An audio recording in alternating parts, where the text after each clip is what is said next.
దక్ష ఏంటి మాకి శిక్ష, మాకెవరు రక్ష, మా మీద ఎందుకింత కక్ష.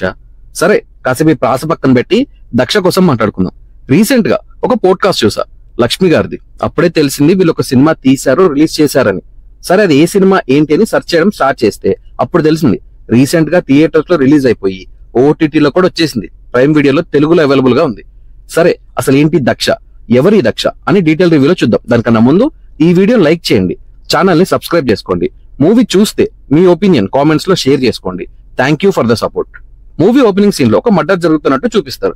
సో ఈ కేస్ ని ఇన్వెస్టిగేట్ చేసే క్యారెక్టర్ లో సిఐ దక్ష, అదే మన లక్ష్మి గారు యాక్ట్ చేశారు. సో ఇక్కడ జరిగిన మర్డర్ కి ఎవిడెన్స్ కూడా కొంతమంది ఉంటారు, వాళ్ళ నుంచి ఇన్ఫర్మేషన్ తీసుకుంటుంది దక్ష. సేమ్ ప్యాటర్న్ లో ఇంకో ఇన్సిడెంట్ కూడా జరుగుతుంది. సో అసలు ఎవరు ఈ మర్డర్స్ చేస్తుంది, వాళ్ళ మోటివ్ ఏంటి, ఈ కేస్ ని దక్ష ఎలా క్రాక్ చేసింది, ఇదంతా రెస్ట్ ఆఫ్ ది స్టోరీ.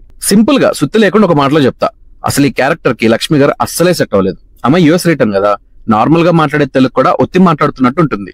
ఈ మూవీలో ఇంకా తెలంగాణ స్లాంగ్ కూడా యాడ్ చేశారు, చాలా ఆడ్ గా ఉంది. బేసిక్ గా ఎవరైనా టీజీ స్లాంగ్ మాట్లాడాలి అని ట్రై చేస్తే కూడా ఈజీగా దొరికిపోతారు.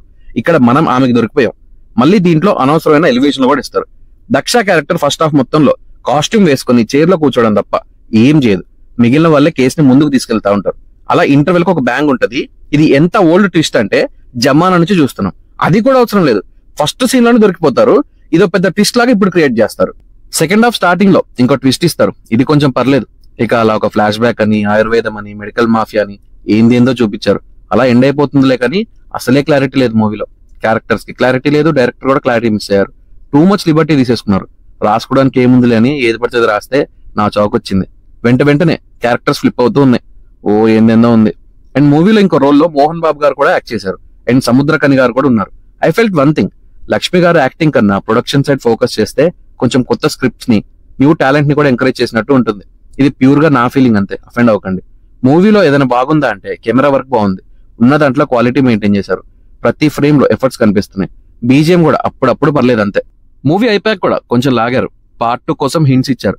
అలాంటి ప్లాన్స్ ఏమన్నా ఉంటే ముందే షెల్ఫ్ చేసేయండి ప్లీజ్. కొంతమంది కామెంట్ చేయొచ్చు, ఎవరు చూడమన్నారు నిన్ను, ఎందుకు చూసావని. పోడ్కాస్ట్ లో వాళ్ళే చెప్పారు మూవీ చూడండి అని. సో ఏదైనా ఉంటే వాళ్ళకి కామెంట్ చేయండి. సో అది దక్ష, ఇది నాకు పెద్ద శిక్ష. మీరు మూవీ చూడాలి అనుకుంటే ప్రైమ్ లో మీకోసం ఎదురు చూస్తుంది, అది కూడా తెలుగులో. సో ఇది ఈ మూవీకి నా వ్యూ. నచ్చిందో లేదో ఈ పాటికి అర్థమై ఉంటది. మళ్ళీ డైరెక్ట్ గా చెప్తే ఉన్న చిన్న ఛానల్ కూడా పీకుద్దేమన్న భయంతో ఇలా చెప్తున్నా. నా వ్యూ నచ్చితే సబ్స్క్రైబ్ చేసుకోండి. Thank you for watching.